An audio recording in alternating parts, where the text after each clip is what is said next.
Sí, doctor. Aló, Sí, doctor. Sí, soy yo. aló.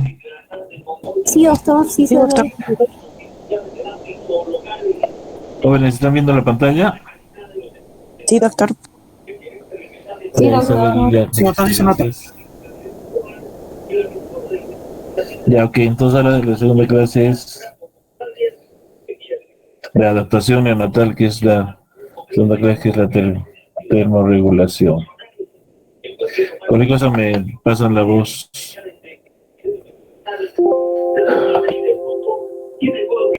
Ok. ¿Qué es esta palabra?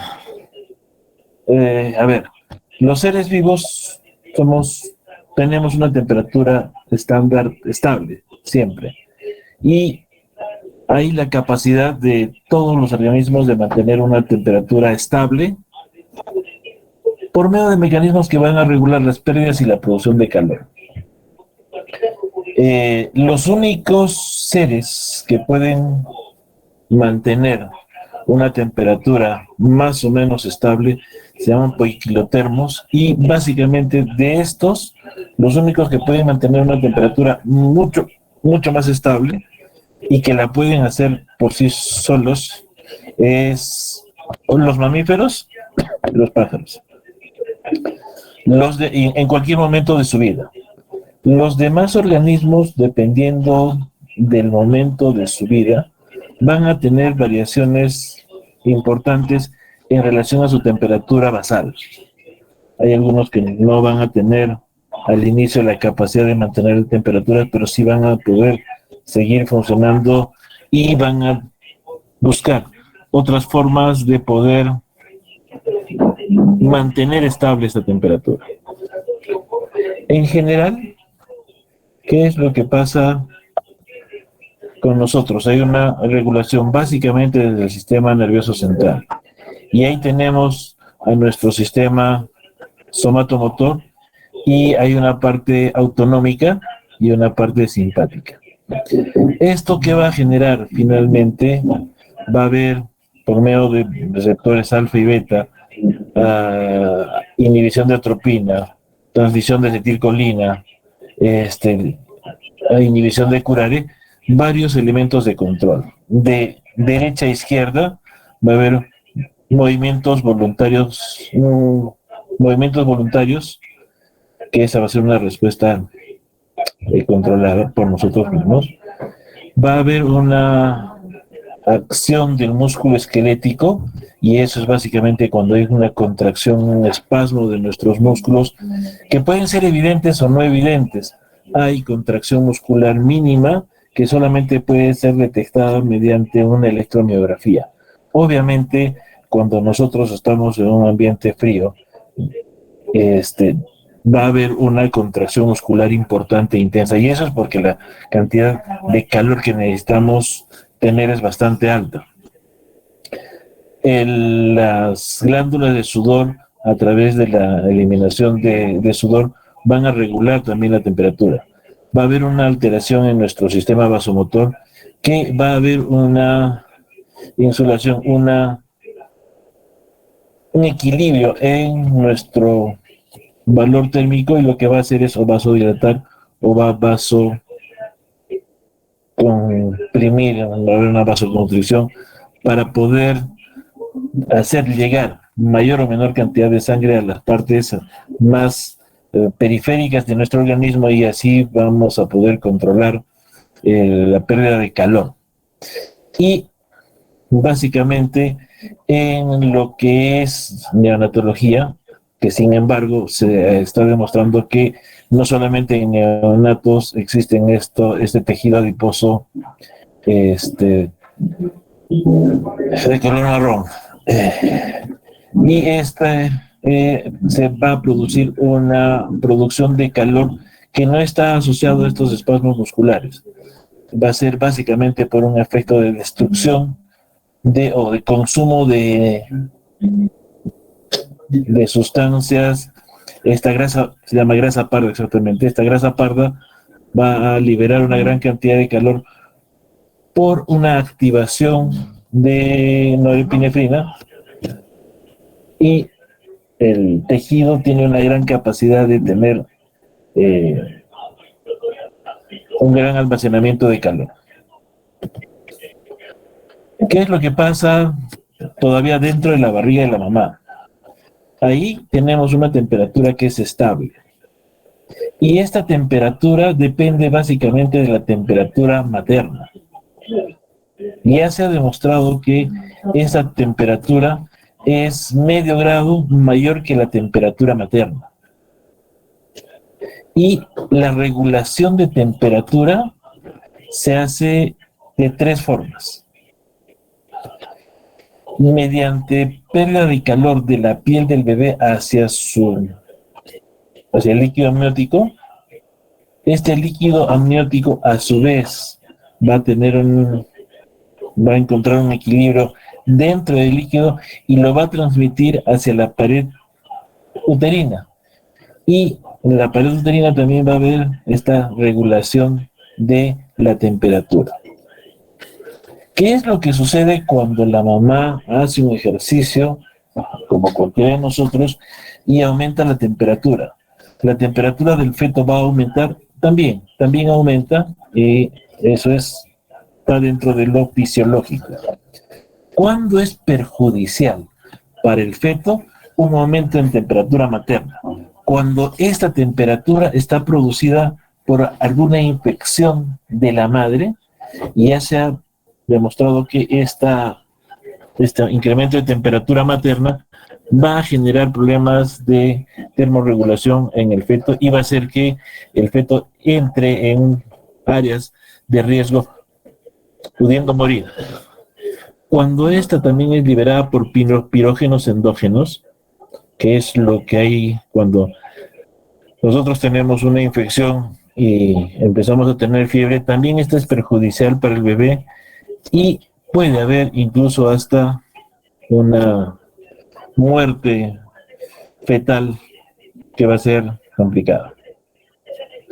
No ocasiona, como ya le había comentado, el incremento por el ejercicio o el aumento de temperatura corporal. Sin embargo, hay algunas cosas que todavía no estamos viendo con mucha frecuencia, o por lo menos no se está reportando. ¿Qué es lo que pasa cuando hay un golpe de calor?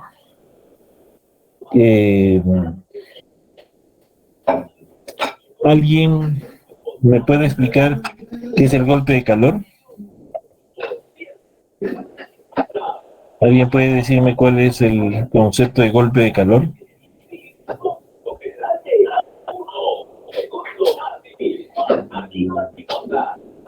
A ver. Año. Karen.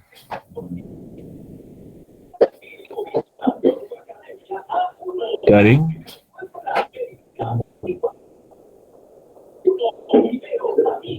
Karen.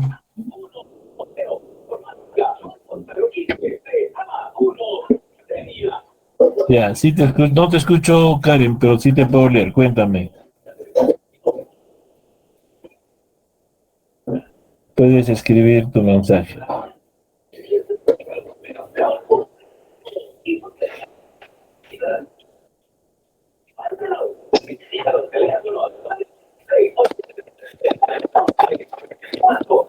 A ver. Fernando Tupajipanqui. ¿Escuchan?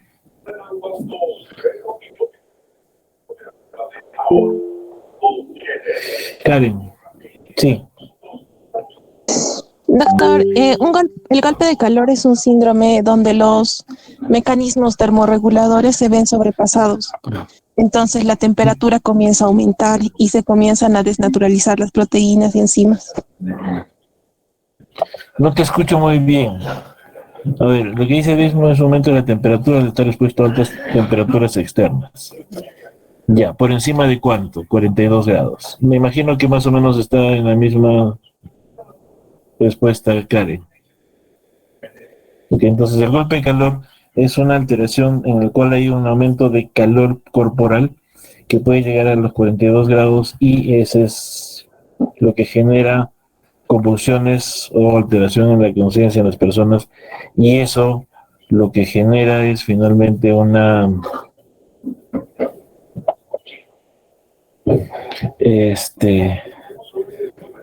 alteración en el metabolismo corporal y causa de muerte. Recuerden que la semana pasada Europa ha estado teniendo una ola de calor de 42 grados y esas son temperaturas inusualmente altas. Cuando estamos por encima de los 40 grados, hay más posibilidad de tener este golpe de calor. Entonces, este golpe de calor materno no es una infección, no es un pirógeno, sino es algo que la mamá tiene. Si genera este problema en las personas, las convulsiones y la posibilidad de muerte, probablemente también haya un daño perjudicial al feto.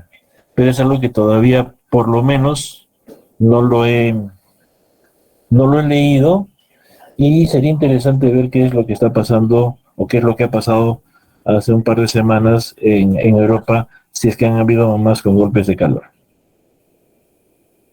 ¿Y qué ha pasado con sus bebitos?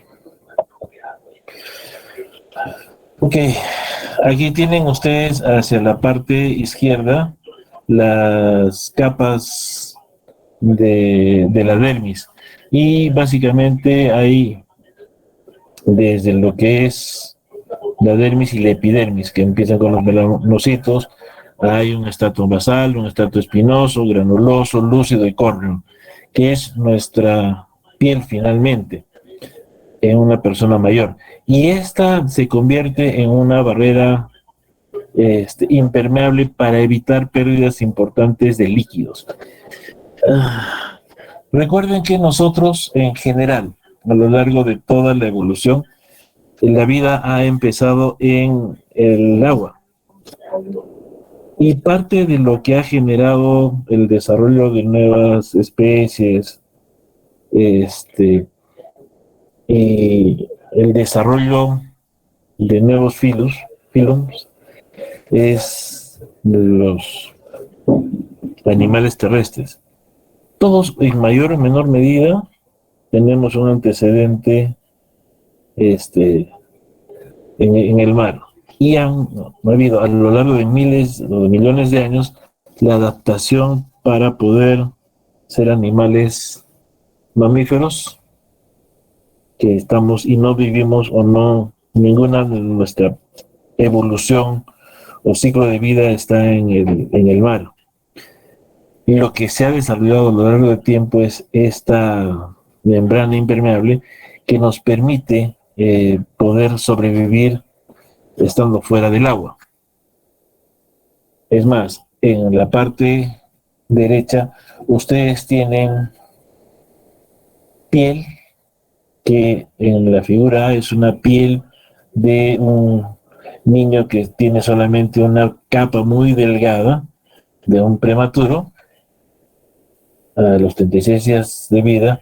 En la parte intermedia es una piel que es mucho más madura, se ve ya un engrosamiento de esta zona de la piel, ¿cierto?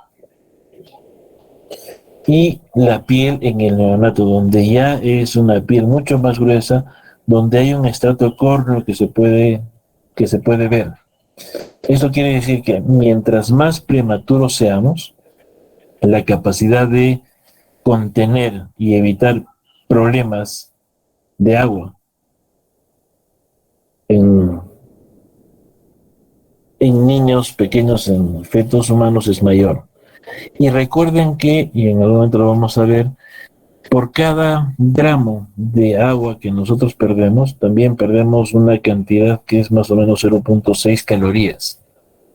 Entonces, los niños que tienen una piel muy delgada, muy fina, prematuros, que no han llegado a tener este estrato córneo, lo que va a generarse en ellos es una pérdida importante de líquido, y eso va a generar también una pérdida importante de calor, generando mayor posibilidades de hipotermia.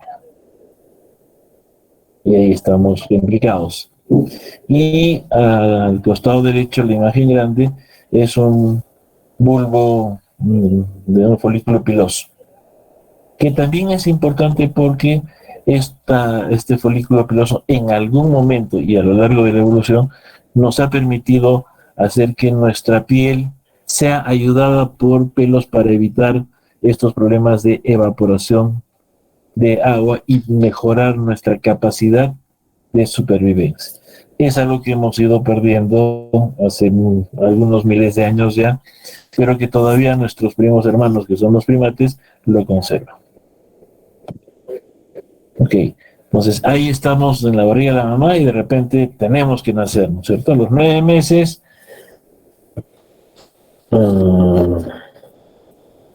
ahí se desencadena el trabajo de parto y tenemos que pasar de un ambiente totalmente tranquilo, estable, donde todas mis no tengo ningún tipo de necesidad insatisfecha, porque me alimenta mamá, me da oxígeno a mamá, elimina secreciones mi mamá, me elimina CO2, los desechos tóxicos que manejo, no tengo ningún problema, estoy caliente, pero llega un momento en que se desencadena el trabajo de parto y este trabajo de parto lo que genera es que el niño tenga que salir fuera del útero y empezar a ser responsable de su propia posibilidad de sobrevivencia.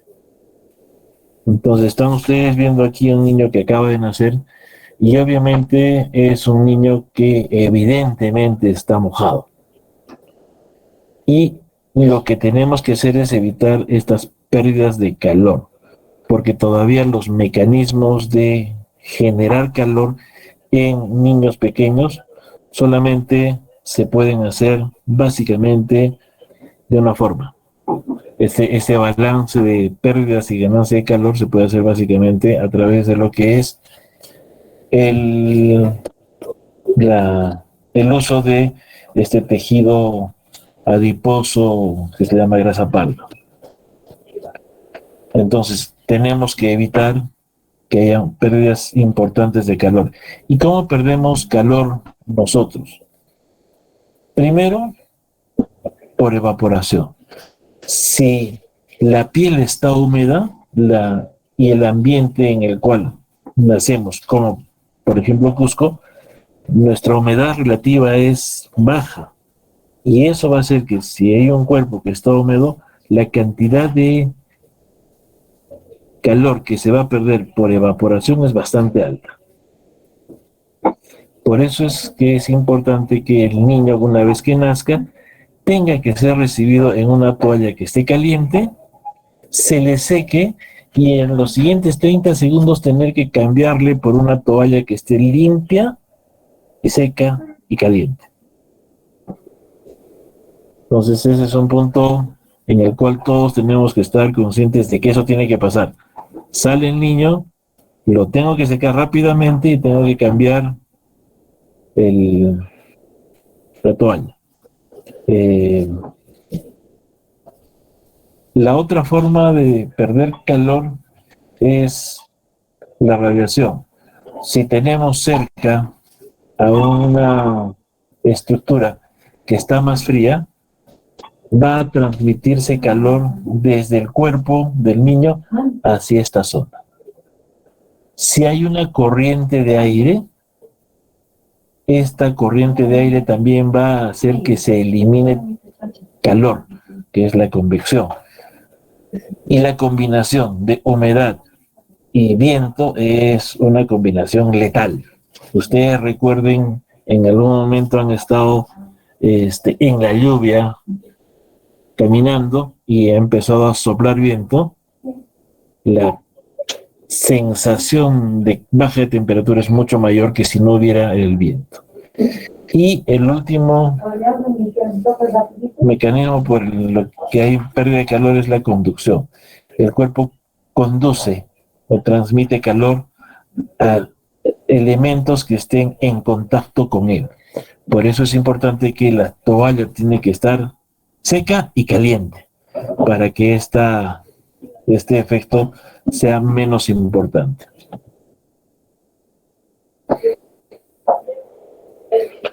Entonces, recuerden siempre que, imagínense ustedes que están en su casa en junio y de repente alguien entra en su casa, a su cuarto, le saca todas las cobijas y le echa un balde, los bañan con un balde de agua a 37 grados de temperatura y los dejan así. Su sensación de temperatura, una vez que llegue el agua y empiece a disminuir la temperatura por estos efectos, va a hacer que ustedes empiecen a tener rápidamente una disminución de temperatura y empiecen a temblar como perros chicos, que eso lo hacemos finalmente todos, ¿eh? Okay. Entonces, lo que les comentaba, la evaporación, hay un gasto energético que ocurre en el paso de agua a vapor de agua. Un gramo de agua evaporada consume 0.58 calorías, o sea, es de hecho el más complicado y preocupante. La radiación, que es el intercambio de calor entre cuerpos a distancia por ondas electromagnéticas, pierde calor por cómo están las ventanas, las paredes. Si los objetos están calientes, al contrario, lo que va a generar va a incrementarse el calor en estos cuerpos. La convección es cuando hay flujos de aire y eso va a hacer que se elimine calor. Y la conducción, lo que decía, cuando ocurre en superficies que están en contacto directo con la piel. Es importante, por consiguiente, desde ahora, que ustedes empiecen a tener en su chip grabado a fuego el hecho de que cuando vayan a atender un parto, donde sea y como sea, estén con 2 toallas. Las 2 calientes y las 2 lo suficientemente grandes como para envolver al pequeñín, secarlo rápidamente y después de 30 segundos, cuando una de las toallas está mojada, reemplazarlas inmediatamente con otras para que ustedes puedan disminuir las posibilidades de que el niño entre en hipotermia. Si hay una hipotermia, las consecuencias son desastrosas, como vamos a ver en algún momento. Y esto es lo que sucede.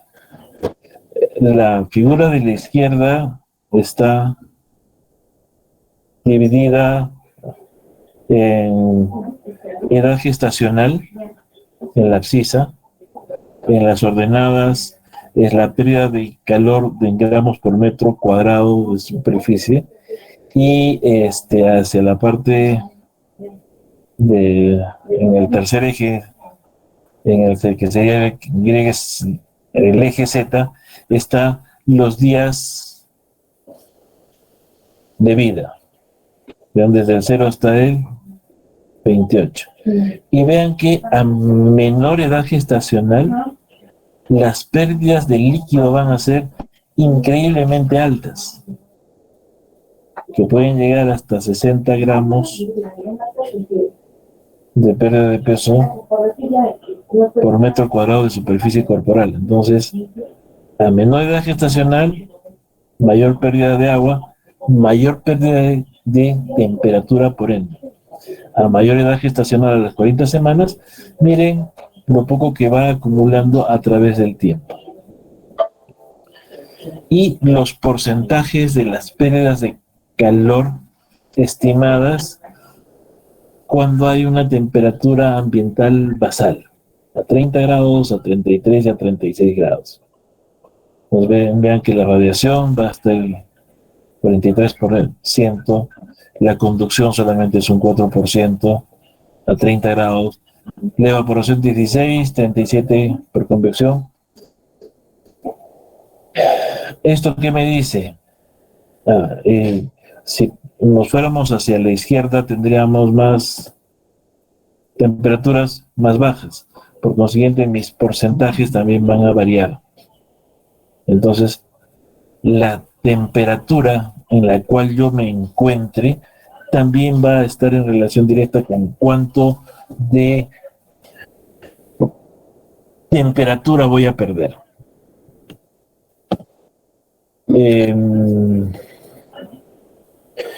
Esta es una imagen de un cronista peruano, Guamán Puma de Yala, que se perdió y que se recuperó después de casi 5 siglos, que graficó la forma de atención o cómo vivían los incas antes de la llegada de los españoles. Y aquí la representación es las andas del Inca, pero yo lo que quiero resaltar aquí es la forma como atienden el parto las culturas, la cultura incaica, o aymara, o muchas de las culturas que viven en áreas de por encima de los 2.500 metros sobre el nivel del mar. Y básicamente lo que se preocupan es que el ambiente esté cerrado, completamente cerrado, que no existan rendijas por las cuales tenga que entrar aire. Le tienen mucho miedo al viento, que le conocen como soca. Otra de las cosas que está presente en el parto es que tiene que estar el fogón encendido y que entre una cantidad de luz tenue. Si nosotros nos ponemos a pensar en cómo quiero nacer, yo hubiera querido nacer en un ambiente que esté caliente, que cuando nazca me sequen bien y rápido y que no me molesten con una luz intensa.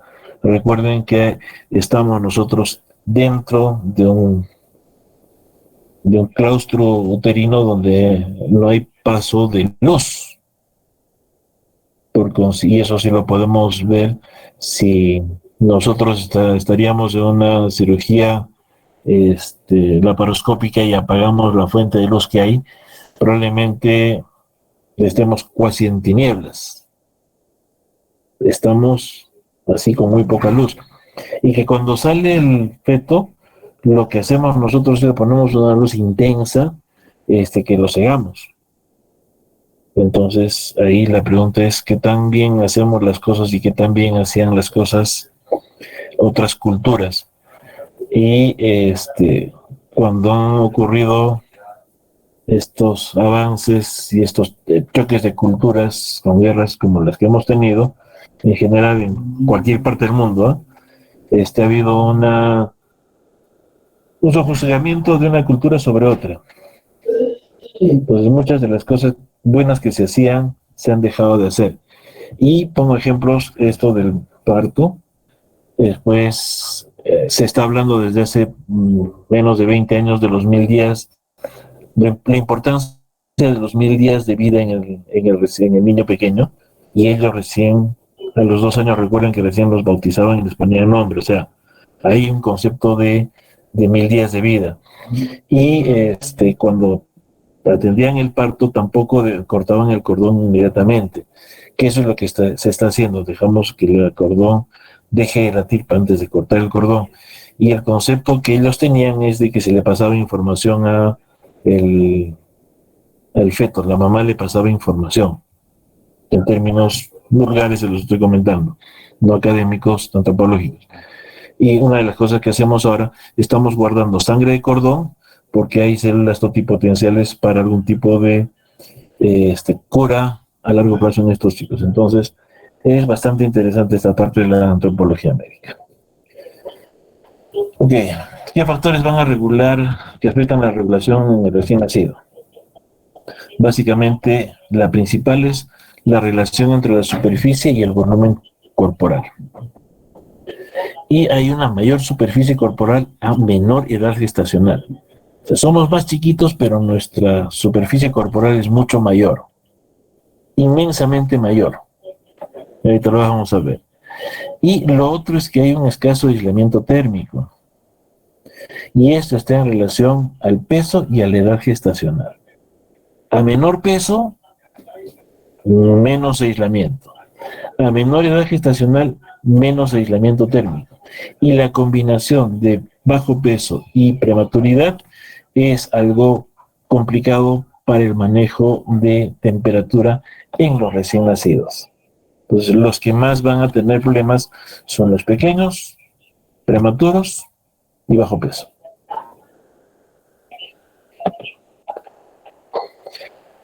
¿Qué es lo que hacemos nosotros cuando empezamos a sentir frío? Nos encogemos, ¿no es cierto? ¿Eso qué hace? Esta postura lo que hace es tratar de modificar mi relación de superficie con el volumen corporal. Entonces, y eso se hace de manera consciente. Nosotros lo hacemos. El recién nacido no tiene esa capacidad. Más bien, cuando es muy prematuro, no tiene la capacidad de contraer su musculatura y adoptar esta posición fetal. Más bien es una posición hipotónica y es, por consiguiente, perjudicial para él porque incrementa su superficie corporal. ¿Hay un control vasomotor? Sí, hay un control vasomotor que cuando nacemos ya es incipiente y nos puede ayudar a controlar temperatura, pero resulta insuficiente. Tenemos sensores de temperatura en nuestra piel y en los órganos internos que le van proporcionando la información al sistema nervioso central y el hipotálamo para que pueda regular y pueda mandar algunas respuestas a el organismo para que pueda empezar a producir calor o empezar a disminuir la producción de calor. La temperatura, sin embargo, no es uniforme. ¿Por qué? Porque en piel hay una disipación y dependiendo de dónde tomen la temperatura, se va a ir disipando la temperatura y va a ser diferente hasta en medio grado la temperatura y a veces hasta un grado dependiendo de dónde lo tomen entre temperaturas de piel y temperaturas centrales. Esta variación de un grado puede ser entre las manos, que son las zonas distales, y la temperatura central. Y generalmente nosotros tomamos no en sitios distales, sino en sitios como por ejemplo axilar, la temperatura axilar, la temperatura rectal, la temperatura oral. Y obviamente la oral no la tomamos, es más frecuente la toma axilar, en frecuencia la toma rectal antes que la oral. Y estas diferencias de sitios que están protegidos, de que no disipan mucho calor, llega a ser hasta de 0.5 grados centígrados. Y esto va a estar en relación también a lo que es vasodilatación y vasoconstricción, lo que habíamos visto en la primera lámina. Recuerden que en la primera lámina hay una regulación por los sistemas alfa y beta adrenérgicos, y uno de ellos es la vasoconstricción y la vasodilatación. Hacia la parte de derecha, la parte simpática, no se es todavía muy importante, básicamente porque no hay a esta edad, durante la parte neonatal, no hay sudoración en el recién nacido. Recién el niño empieza a tener activas sus glándulas sudoríparas hacia la tercera o cuarta semana de vida. Esto es lo que le comentaba, la relación entre el área de superficie corporal y el volumen. Miren, un adulto por centímetro por kilo debe ser de 250. De un niño de 1500, esta área puede llegar a ser 870 centímetros por kilo. Y en niños de medio kilo, 1400. Obviamente, mayor peso esta relación empieza a ser menor.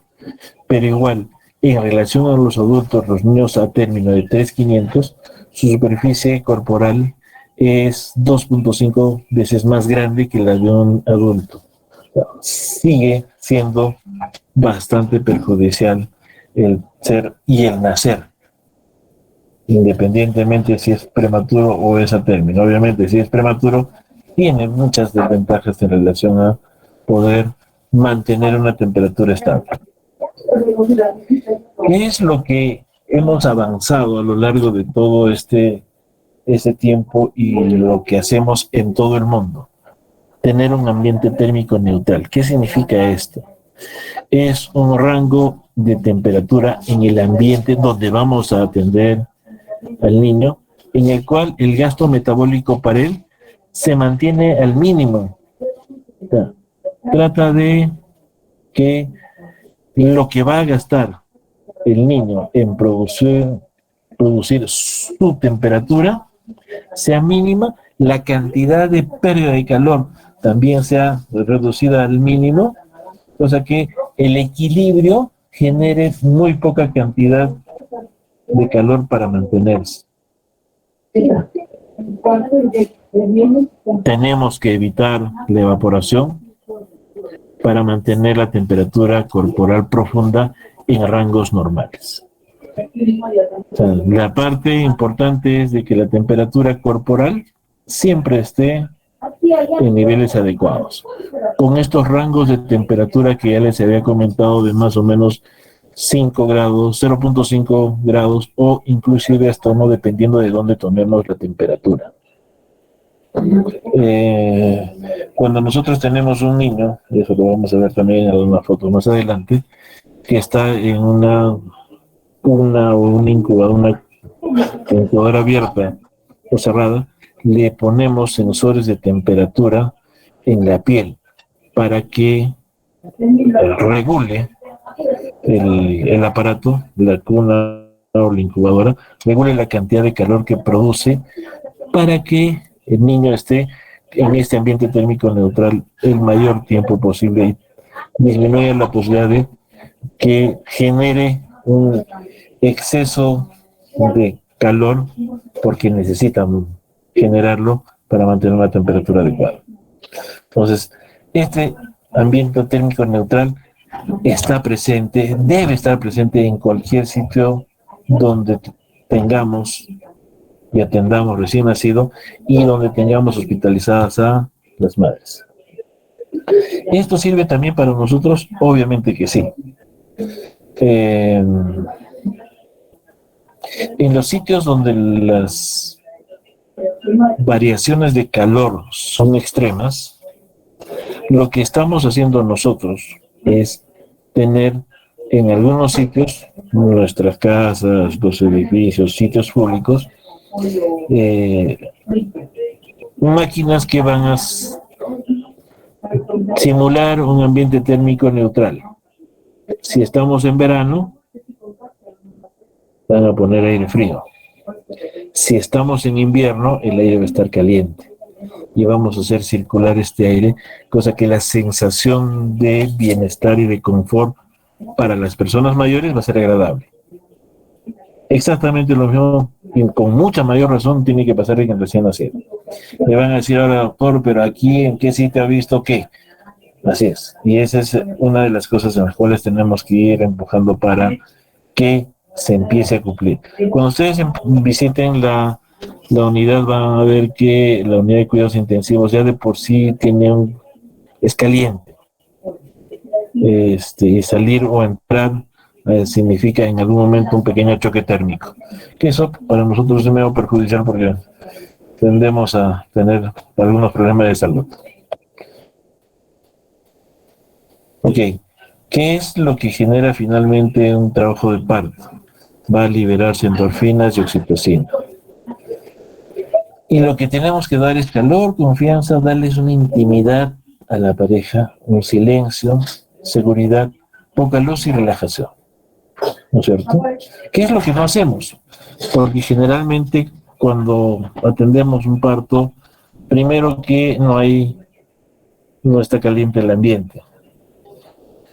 No le damos la confianza a la mamá porque muchas veces no hablamos con la mamá, no le damos una palabra, no le brindamos una palabra de tranquilidad, sino más bien somos bastante agresivos. Que eso ya ha disminuido. No hacemos silencio porque estamos conversando de repente de fútbol y no es lo que espera la mamá. Eso le genera a la mamá inseguridad hacia el equipo que se atiende y de repente empieza a escuchar, no, si no, tienes que hacerlo de otra forma. Y porque somos un hospital donde hay permanentemente acciones educativas de grupos profesionales, están las enfermeras, están las obstetrices, estamos los médicos. Entonces, no le damos seguridad. Poca luz, es exactamente, hacemos lo contrario, le damos un montón de luz para poder ver qué es lo que estamos haciendo o no. Y eso obviamente no relaja a la paciente. Porque si todo esto pasara, las endorfinas van a hacer que disminuya el dolor que siente la mamá. Va a liberar un poco más de oxitocina que la va a tranquilizar y relajar. Y eso va a hacer que el niño nazca con una menor cantidad de hormonas de estrés que se liberan. Lo cual, en el fondo, es bastante bueno. Pero también puede generar algún tipo de problemas, como vamos a ver. Cuando nació el niño, ¿qué es lo que tenemos que hacer? Inmediatamente ponerlo con la mamá y secarlo, ¿no es cierto? Y no alejarlo. Entonces, podemos atender a un recién nacido en la mamá, siendo la mamá el sitio donde va a estar el bebé, sí. Con el cordón umbilical todavía sin ser cortado, la respuesta también es sí. Y esa es la mejor forma de que nosotros empecemos nuestra vida. Eso nos va a dar un potencial humano bastante importante. ¿Por qué? Porque primero tenemos esta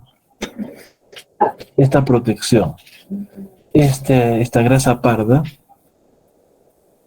que se va a acumular en el niño y se va a acumular básicamente en la parte central que va desde el cuello, clavículas, parte posterior de la espalda, suprarrenales, y que va a estar en relación directa con el peso del niño. A mayor edad gestacional y mayor peso, mayor cantidad de grasa parda. Y eso va a proteger al niño de no tener problemas o de temperatura o de glicemia en los siguientes 2 o 3 días.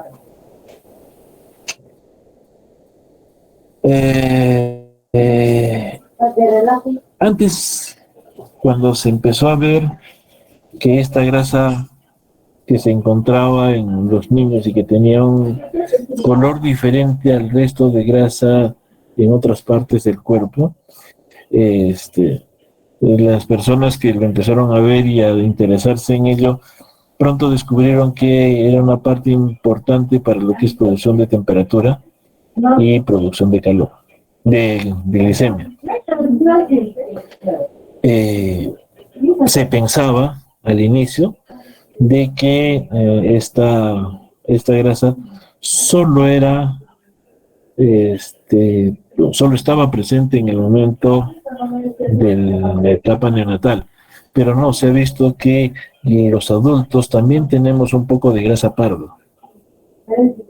Entonces, el mito de que solamente está en el recién nacido es un mito falso. Nosotros tenemos también adultos y mientras más adultos seamos, empezamos a tener una menor cantidad y eso nos dice que sí, pues tener esta reserva es importante para nosotros en algún momento para evitar problemas de hipotermia. Es de hecho la respuesta más importante del organismo que tenemos. El otro, la termogénesis muscular, no se da o se da muy poco en niños. Ellos no presentan escalofríos. Y lo otro es el metabolismo basal. Recuerden que todas las reacciones químicas, todas sin excepción, parte de lo que genera es una liberación de energía, y la liberación de energía que genera calor, que también no es muy importante. Esto es lo que pasa en la grasa parda. Estas son la célula de grasa parda. Frío, la oscuridad, la alimentación estimulan el hipotálamo. Lo que va a generar en el simpático es liberación de noradrenalina. Esta noradrenalina, cuando ingresa, va a liberar AMP cíclico. Y esto va a generar aumento de lipasas desde los triglicéridos. Esto va a provocar que ácidos grasos de cadena, ácidos grasos libres. Por una parte va a pasar esto, por otra va a liberar o estimular estas hormonas UCP1, que hay varias, UCP1, UCP2, UCP3, que son proteínas no unidas a nada, ¿no? Está aquí, uncoupling protein 1. Esto es lo que se va a unir a las lipoproteínas, a la lipoproteína lipasa, y va a activarse y va a hacer que en las mitocondrias empiecen a haber procesos oxidativos de una mayor cantidad de producción de calor. Y para esto es importante que las hormonas tiroideas estén presentes, porque la la T3, la T4 va a entrar, se va a activar en la célula T3, y esto va a generar activación adecuada de estas mitocondrias. Entonces, esta noradrenalina, que se va a liberar en el momento del parto, porque es una hormona de estrés, va a ser importante para que el niño, en este gran cambio que significa para él pasar de la barriga de la mamá a el ambiente externo, va a ser importante. ¿Va a ser un estrés adecuado? Sí. Pero ¿qué tanto de noradrenalina tendremos que liberar para que sea adecuado? ¿Y cuándo va a empezar a generar algún otro tipo de problema que no es beneficioso? Nadie lo sabe. Lo que sabemos ahora y estamos conscientes es que tenemos que evitar que hayan pérdidas de calor importantes. Porque pasa esto.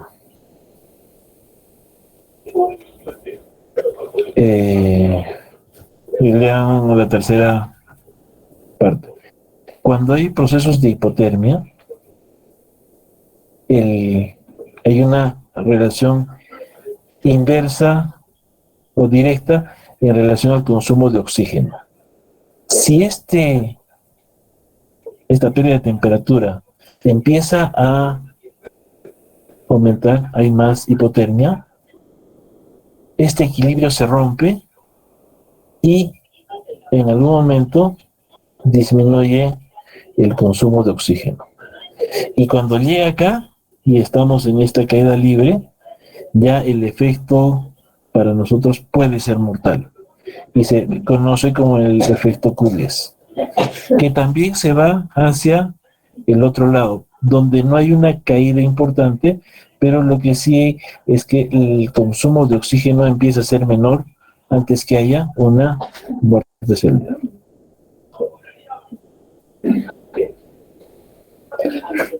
Entonces vean que este control de temperatura cuando somos pequeños tiene no solamente relación con hormonas tiroideas, sino con algunas otras sustancias como los ácidos grasos libres, la lipoproteína lipasa, y todo esto está comandado por el hipotálamo, que lo que recoge y procesas la información de la piel y de los órganos internos antes de generar una respuesta.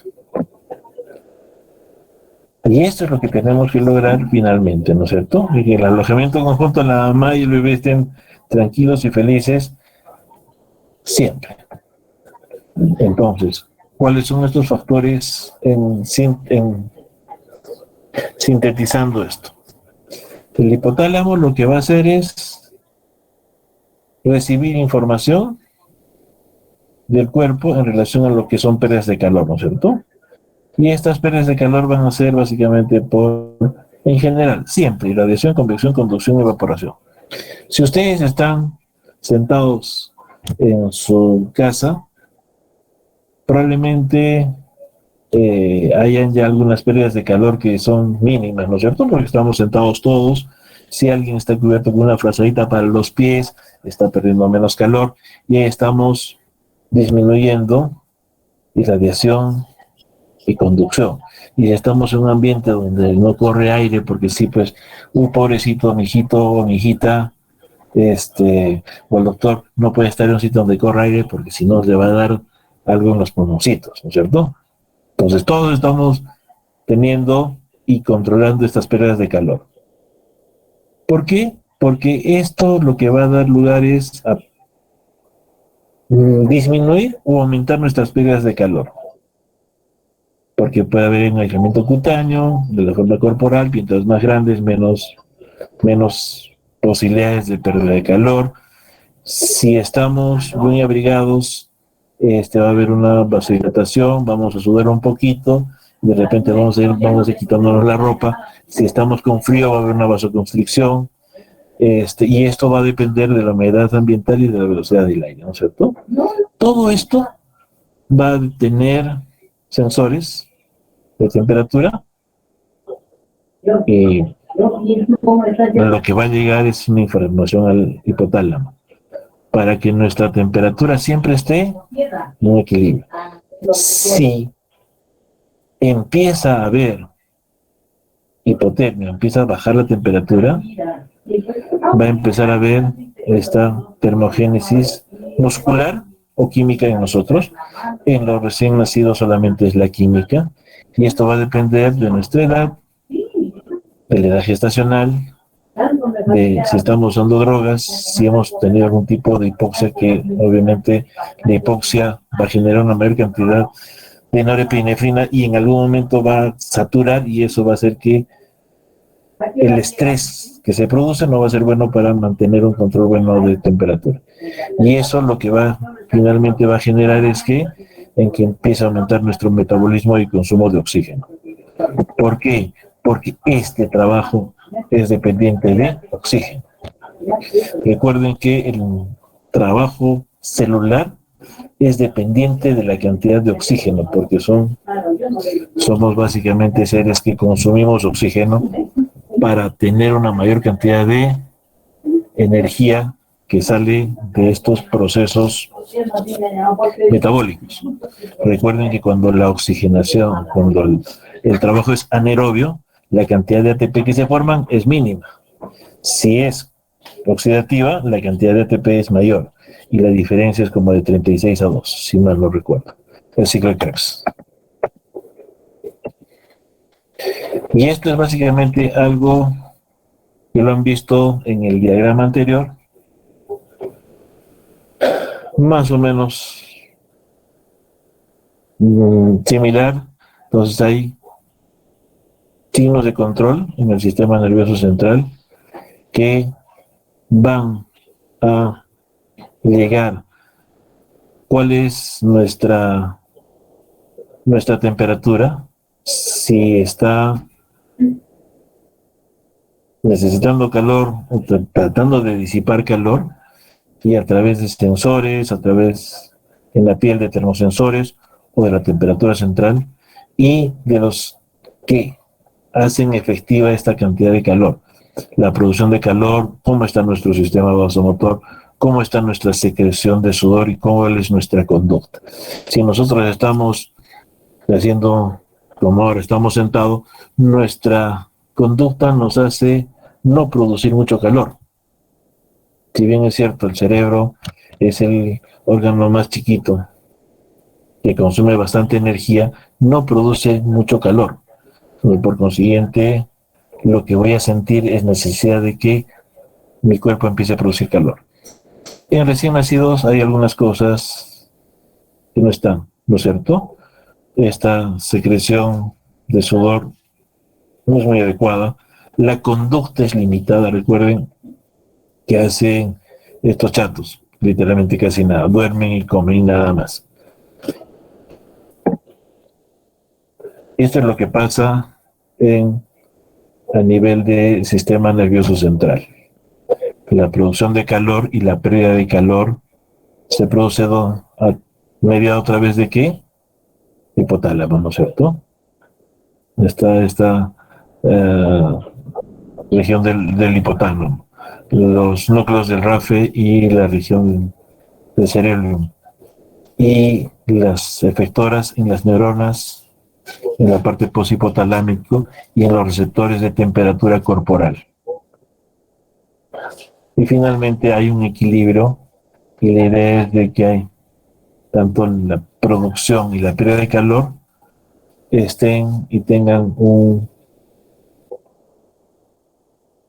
una cantidad necesaria para mantener una temperatura adecuada en el cuerpo. ¿Alguna pregunta hasta acá? Si la escriben o alguien habla, ¿alguna pregunta?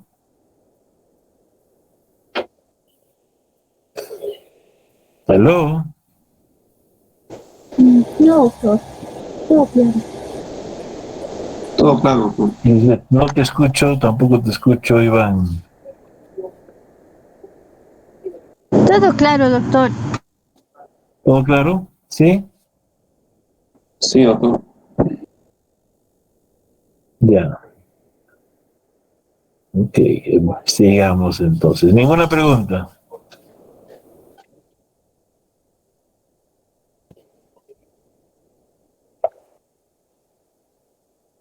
Muy bien.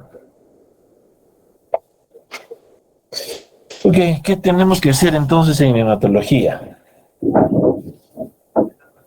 Tratar de mantener temperaturas calientes donde vamos a atender el parto. La temperatura mínima debe ser de 24 grados centígrados. Y esa temperatura uno puede estar en mangas de camisa y sentirse cómodo, sin fiebre, sin calor, sin frío. Es una temperatura térmica neutra. ¿Eso qué hace? Mantener nuestra tasa metabólica, nuestra tasa metabólica basal más o menos estable. Entonces, 24 grados centígrados. Para atender el parto, voy a tener que usar una incubadora abierta, y si sé que voy a tener un niño prematuro, voy a tener que además tener una incubadora cerrada para evitar problemas de convección. Tengo que evitar que existan corrientes de aire frío. Tengo que idealmente hacer que haya un contacto piel a piel precoz en las mamás. Y cuando son muy pequeños, por debajo de 1000 gramos, voy a tener que usar bolsas plásticas como lo que ven ustedes en la parte inferior derecha. El pequeñín chiquito está en una bolsa de plástica, y ahí, por ejemplo, nace el chiquitín y lo metemos en esa bolsa plástica y le ponemos gorro. Solamente dejamos afuera la cabecita, que además tiene que estar bien seca. Si es un chiquito un poco más grande, es la incubadora. Entonces, para los menos de 1 kilo, ya desde hace por lo menos unos 20 años, se recomienda que parte del manejo en sala de partos de chicos tan pequeños tengamos que usar bolsas de polietileno para evitar pérdidas de calor y de líquidos importantes en niños prematuros extremos pequeños. No solamente ahí es calor, sino también es evaporación de agua. ¿Por qué es importante el contacto precoz? Una de las cosas que se ha empezado a documentar y evaluando a mamás es que hemos descubierto que la mamá que acaba de dar a luz va a tener una mayor temperatura en el pecho y esto va a generar una sincronía térmica con su recién nacido. Aumenta la temperatura y por cercanía, por conducción, por convección, por radiación, el niño va a estar más caliente. Entonces ahí tenemos un problema complicado en relación a qué es lo que teníamos que hacer nosotros en altura. Porque ¿ustedes algún día han visitado hospitales en algún momento? Sí, doctor. Sí, doctor.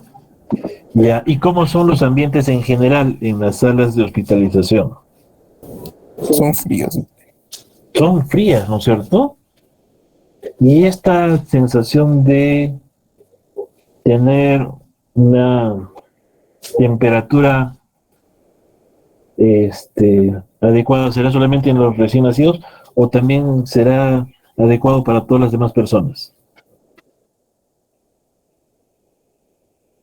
Yo creo que en general, en cualquier ambiente hospitalario, la temperatura debe estar en una temperatura por lo menos en 20 grados.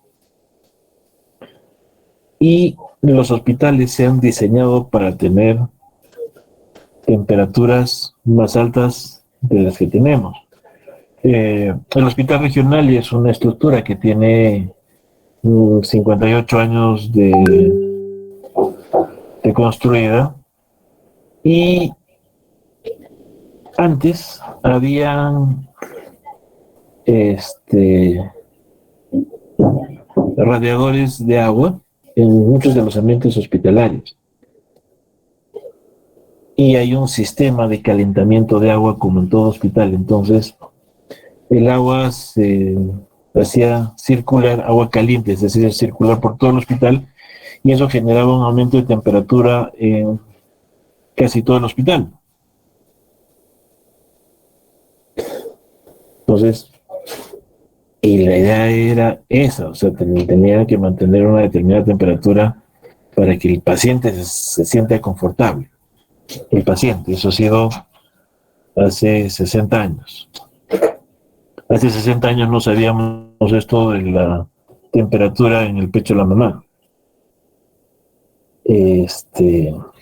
Recién ahí, hace como 40 años, los médicos nos hemos dado cuenta de que el problema de disminuir mortalidad en recién nacidos era importantísimo manejar la temperatura. Antes no se hacía tanto énfasis. El hospital del seguro, y ahí ustedes lo notan todavía, en el hospital del seguro tienen en cada ambiente de hospitalización unos sitios donde se produce calor, calefactores, que creo que son eléctricos, no estoy muy seguro, pero la idea es tener también un ambiente cálido.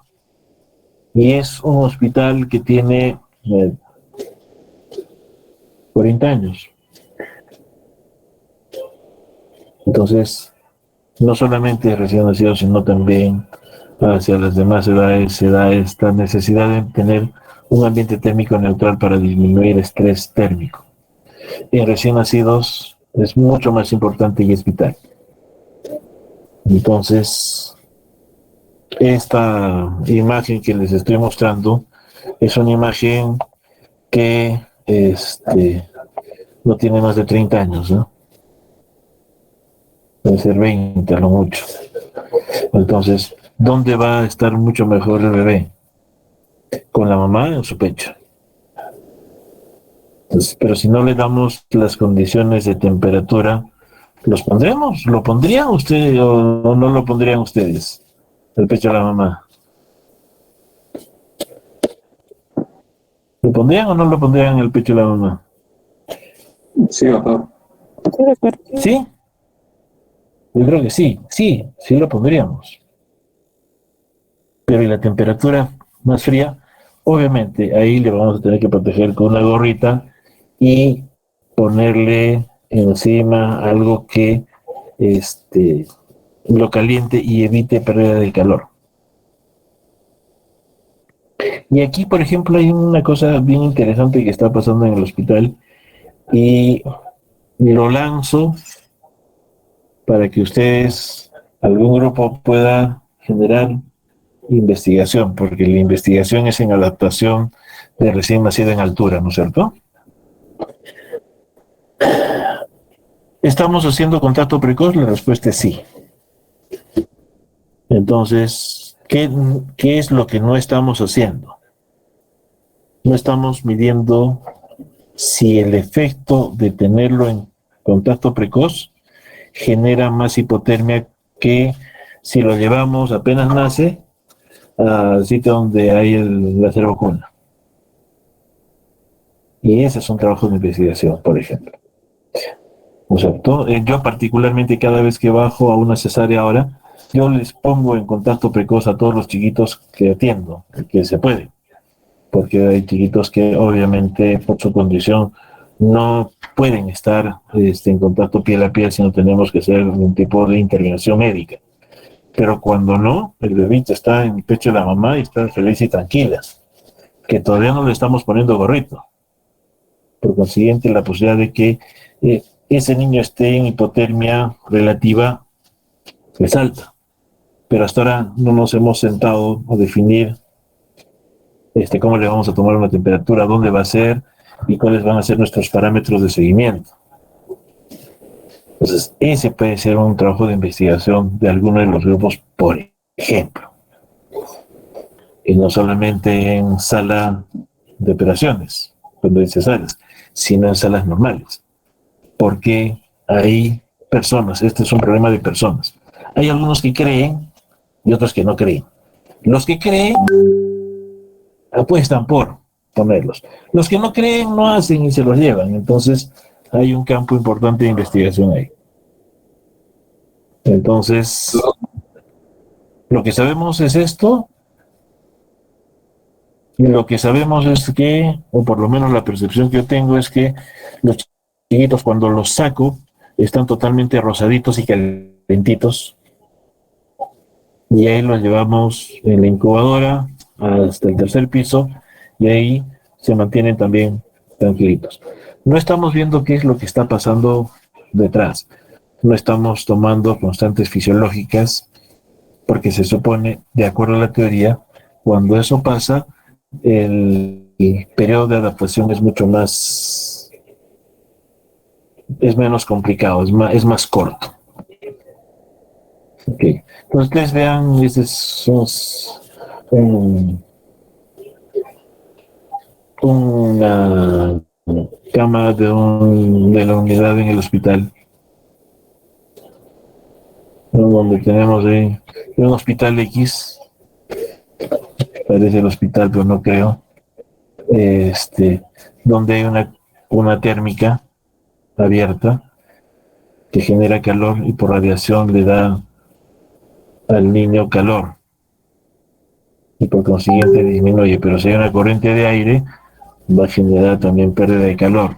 Entonces tenemos que ponerlos acá cuando los chicos están con necesidad de algún tipo de intervención rápida médica en cualquier momento. Está en un ventilador mecánico y obviamente si estaría cerrado sí tendríamos problemas para poder realizar algún tipo de intervención.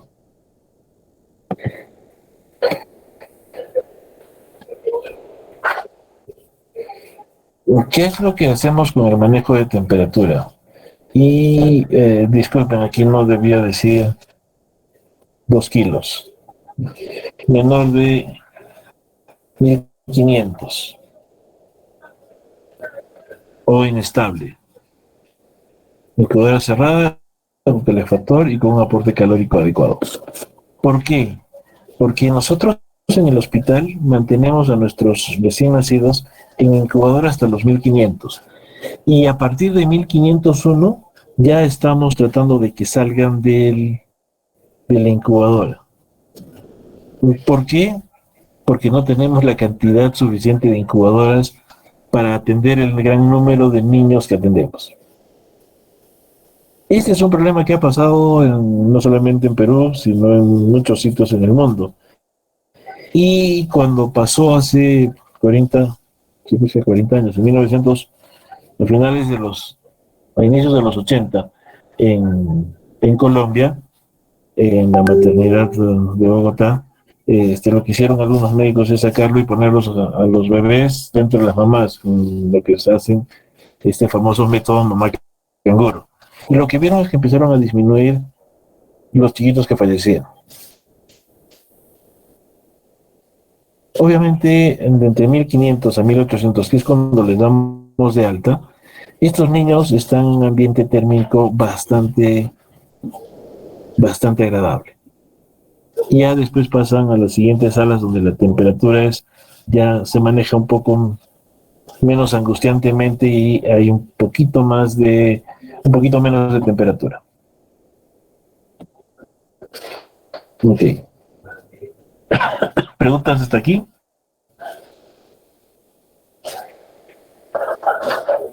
¿Alguna pregunta? Doctor, una consulta.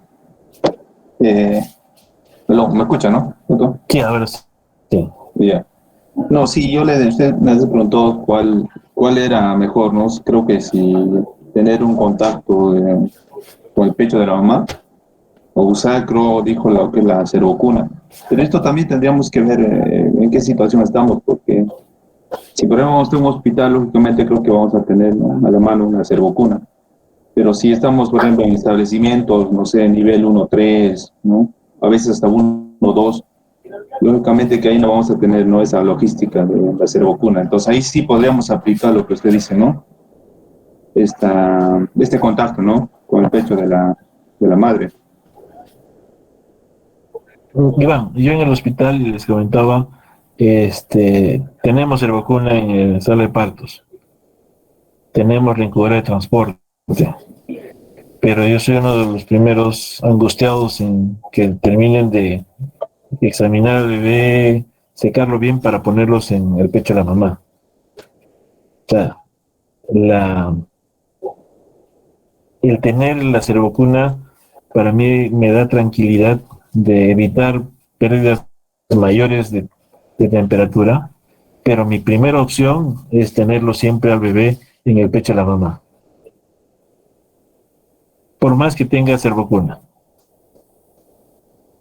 La prioridad y lo que yo tengo presente es que el pecho de la mamá va a ser el mejor sitio donde va a estar el bebé. Estamos hablando ahora de temperatura, ¿no es cierto? Y les aseguro que estoy casi convencido de que hiciéramos bien las cosas, de que si le pusiéramos el gorrito y de repente le pondríamos una toallita seca más o algo más caliente, tendríamos menos problemas de temperatura, que de hecho no los tenemos, pero no es algo que haya medido. Mi nivel de evidencia en este momento, para decirles lo que estoy diciéndoles, es un nivel de evidencia 4, ¿no es cierto?, que sería opinión de expertos. ¿Sí? Bueno, estoy asumiendo que yo soy experto en el tema, ¿verdad? Entonces sí podría sacarles mucha bibliografía donde se menciona que el contacto piel a piel de la mamá disminuye la posibilidad de hipotermia, pero todos los trabajos estarían referidos básicamente a nivel de mar. Entonces me diría, doctor, sí, pues, pero si es un trabajo que ha sido hecho en Perú entre enero y marzo, no sea gracioso, pues. El ambiente térmico neutral va a ser bastante bueno. Pero a ver, sáqueme uno en el cual haya sido hecho en julio, agosto, septiembre, y de repente no hay. pero le podría sacar información de muchos otros sitios donde, entonces, se convierte mi opinión en una opinión de experto. En medicina basada en evidencia, ¿qué peso tiene?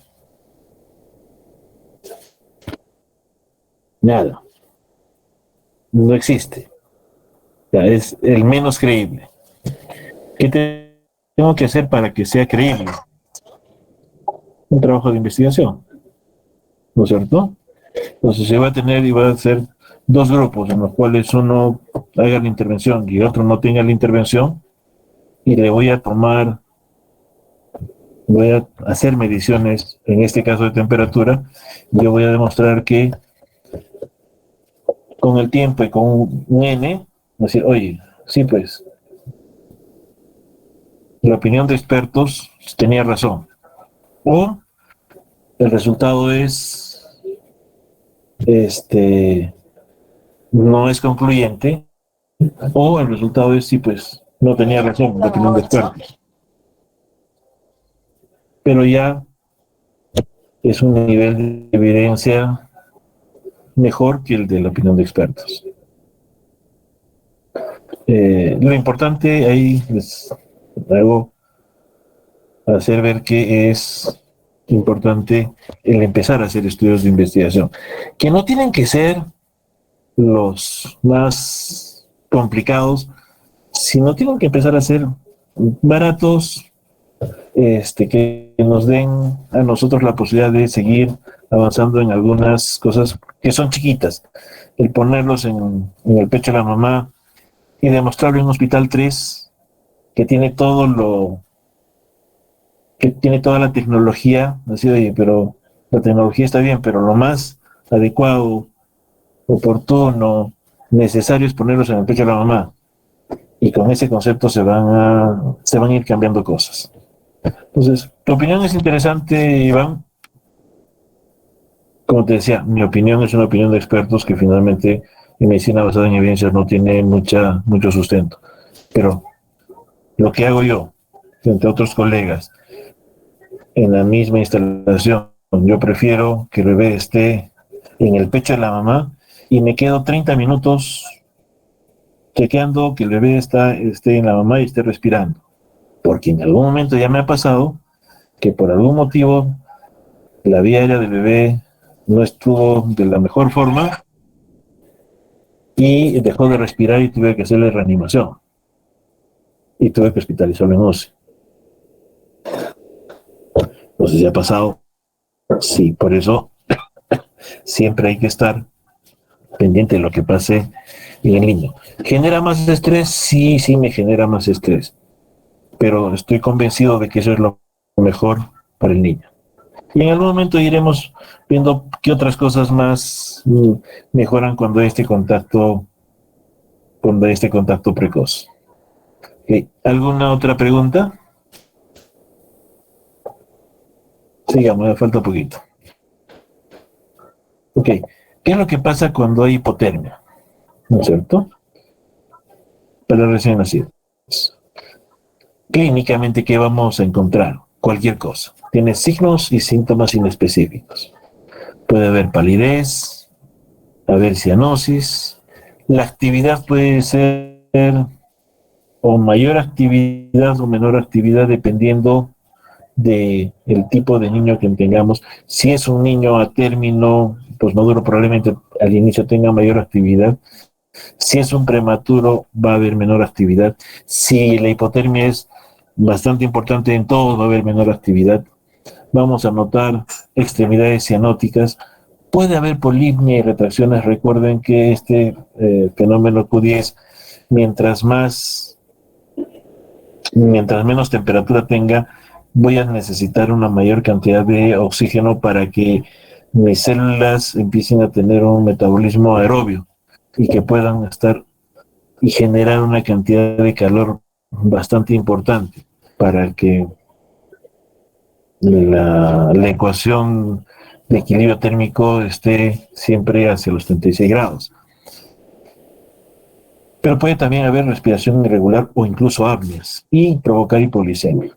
Y aquí la hipoglicemia puede ser tan importante que puede llegar incluso hasta problemas a nivel de parasimpático, ¿no? Pueden haber convulsiones y daño cerebral. ¿Qué es lo que tenemos que hacer? Controlar la temperatura, y básicamente la idea es controlar temperatura interna. La óptica no es la más segura es finalmente una temperatura rectal, que es la que me va a hacer más fidedigna la temperatura que estoy tomando. Verificar la temperatura ambiental y tratar de elevarla. La idea es que si yo tengo un niño con hipotermia, no es llevarlo a hipertermia, sino es ir incrementando en forma gradual y más o menos 0.5 grados centígrados por hora y llevarlo a una normotermia. Verificar si hay corrientes de aire frías o superficies radiantes frías y reevaluar la temperatura cada 30 minutos por 1 hora. Y en todo caso, si continúa, se deben empezar a plantear problemas neonatales frecuentes, como una sepsis, como una enterocolitis necrotizante, como si hubiera algún tipo de problema o uso de drogas en la madre o que se hayan usado drogas para el niño. ¿Cuál es el efecto? Mayor mortalidad en ambientes fríos. Claro. Recién a partir de los 60 nos hemos dado cuenta que el frío generaba más mortalidad. Tanto así, como les comentaba, ¿no? Que recién en el 80 a alguien se le ocurrió decir, oye, si no tengo incubadoras, pucha, pongámoslos al bebé dentro de las mamás para que no tengan frío. Pero un concepto que se desarrolla en un ambiente de primer mundo, recién se interioriza y se conceptualiza para disminuir mortalidad 20 años después, en situaciones completamente diferentes de tecnología en recién nacidos. ¿Qué va a pasar también? Se afecta el crecimiento ponderoestructural en prematuros. Puede haber acidosis e hipoglicemia, mayor consumo energético, los tejidos pueden estar hiperperfundidos por vasoconstricción y eso genera acidosis, y si es muy pequeño el niño va a haber incluso hasta una hipertensión pulmonar persistente que puede generar una circulación fetal extraútero, que es la definición de una hipertensión pulmonar persistente.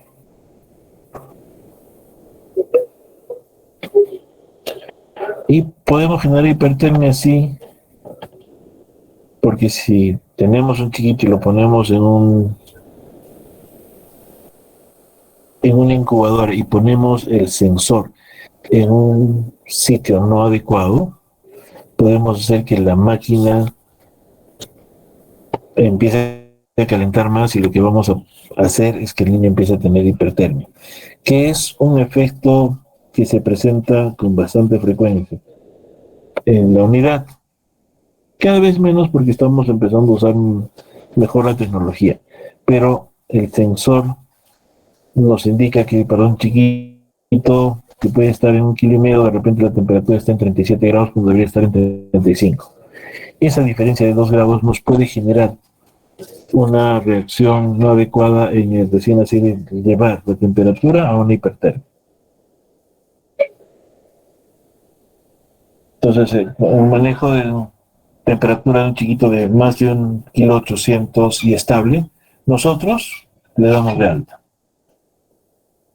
Hacemos que la mamá la abrigue bien, hacemos que esté con la mamá la mayor parte del tiempo, que tenga una cuna, que le proporcione a la mamá calor local, y si es un prematuro en mamá canguro, a veces le recomendamos a la mamá, o muchas veces le decimos que, o ellas mismas nos dicen que si pueden usar un calefactor en su casa, muchas veces lo hacen. Y recuerden que si hay un calefactor a calor seco, tienen que tener cerca un pocillo de agua o un trapo húmedo para que el calor no sea tan seco, que le estén dando una buena cantidad de leche y que empiece a aumentar aumentar de peso, y si se cumplen esas condiciones de que no necesita oxígeno, regula temperatura y aumenta de peso, a su casa con caballero. Nuestro punto de corte para dar alta a los chiquitos en nuestra unidad, en el hospital regional, es de 1800. La idea es, los que tienen menos de 1,800 y estable, es el cuidado canguro. Cuando hablo de estabilidad, incluso hemos tenido en el hospital, haciendo mamá canguro, a niños que están todavía con tubo endotraqueal en ventilación mecánica, pero ya de salida, y haciendo mamá canguro, porque le va a proporcionar calor y algunas otras cosas más que en algún momento lo vamos a comentar en las prácticas. Y eso es bueno para el niño recién nacido.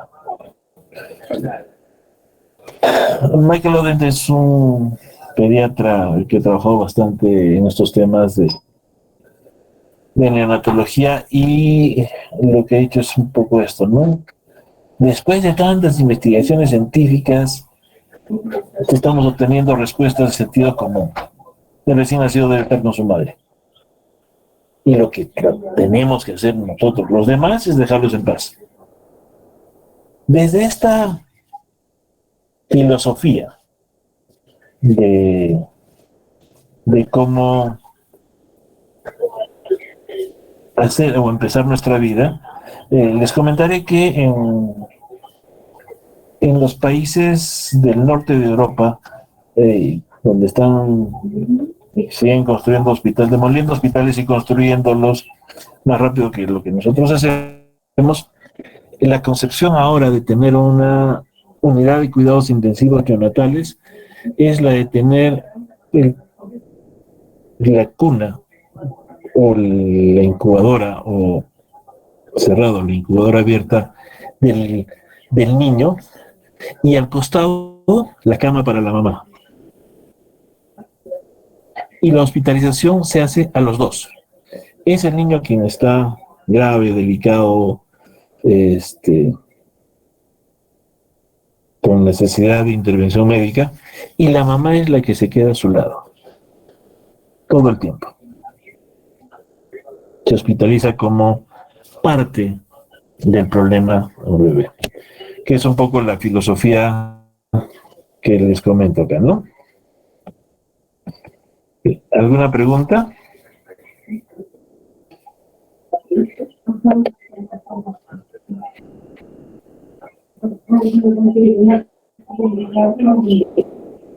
¿Preguntas?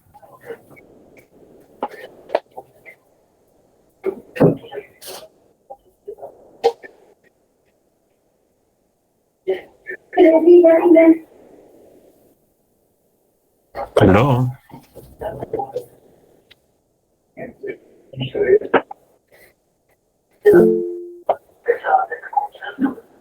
Sí. Dice. Doctor, disculpe, en relación a la lactancia, en el caso de que sea un niño prematuro menor de 1,000 kilogramos, Repite, por favor, no te escuché bien. en relación a la lactancia, doctor, en un niño prematuro menor de 1,000 gramos, o 1,000 gramos, ¿está bien? ¿Cuál es el procedimiento, doctor? Ya. A ver.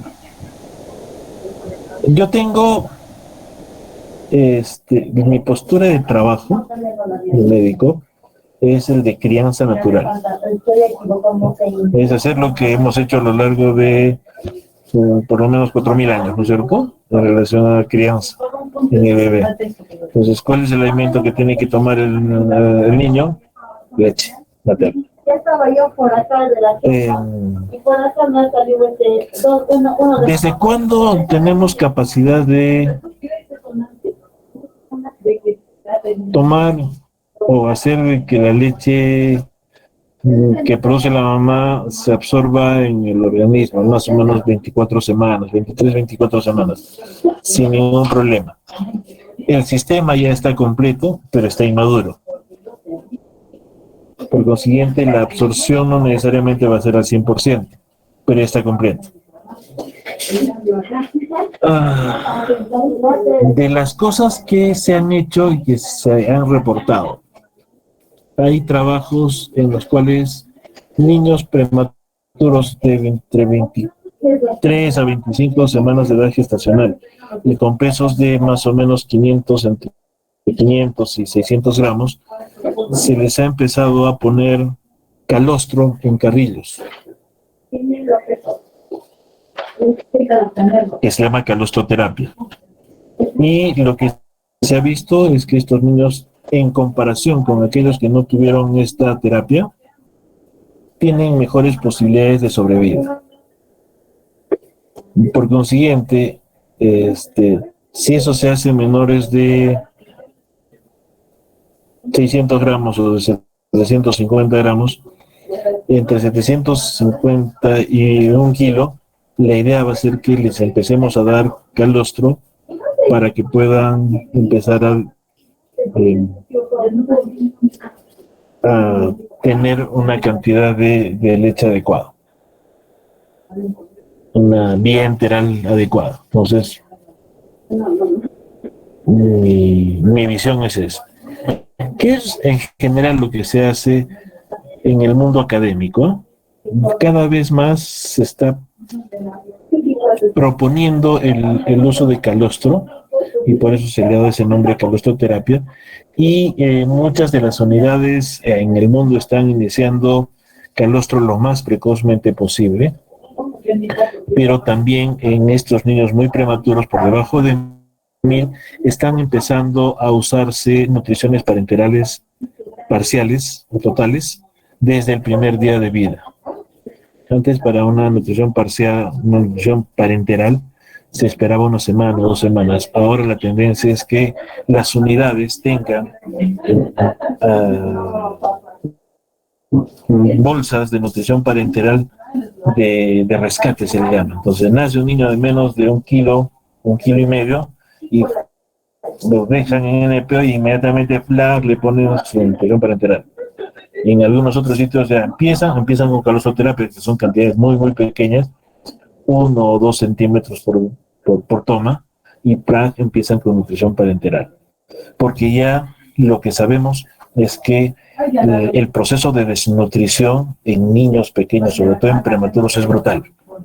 Y lo que hay que hacer es empezar a darles no solamente glucosa, sino también proteínas y lípidos desde el primer momento de vida. Creo que con eso he contestado tu pregunta, Liz. Sí, doctor. ¿Alguna otra? ¿Alguna otra pregunta? ¿Aló?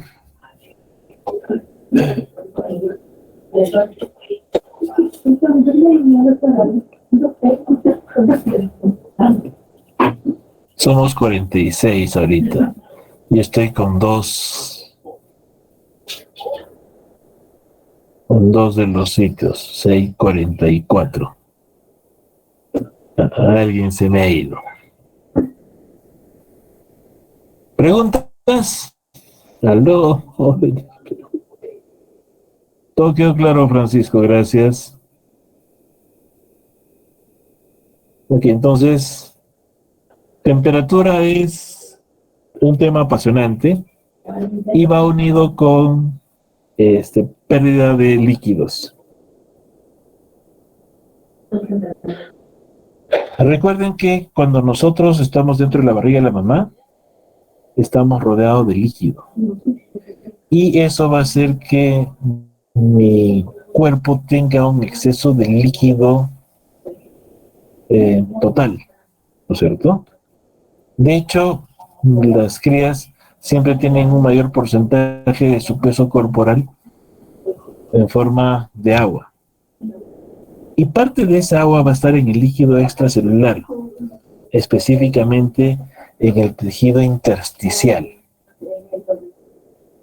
Entonces, cuando yo nazco, ese líquido que está en el intersticial se tiene que evaporar. Y ahí va a ser una parte de la explicación de por qué el niño pierde de peso durante la primera semana o durante los primeros días de vida, parte de la explicación va a ser que este líquido que se pierde es el que hace que nuestro niño empiece a perder hasta el 10% de su peso. Pero no solamente es que pierde agua, sino que también pierde calor. Ok, si no tuvieran más preguntas, damos por concluida la clase. Dejamos de grabar. Ok. A ver, avisos. Sala de operaciones en cesáreas. Estamos tratando de que los ginecólogos se demoren por lo menos un minuto. Lo que dice OMS es entre 2 a 3 minutos. Pero como mínimo un minuto.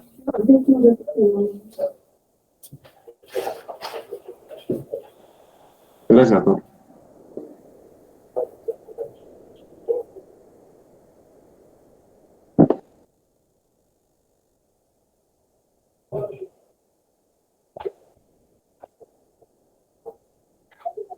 ¿Alguna pregunta más?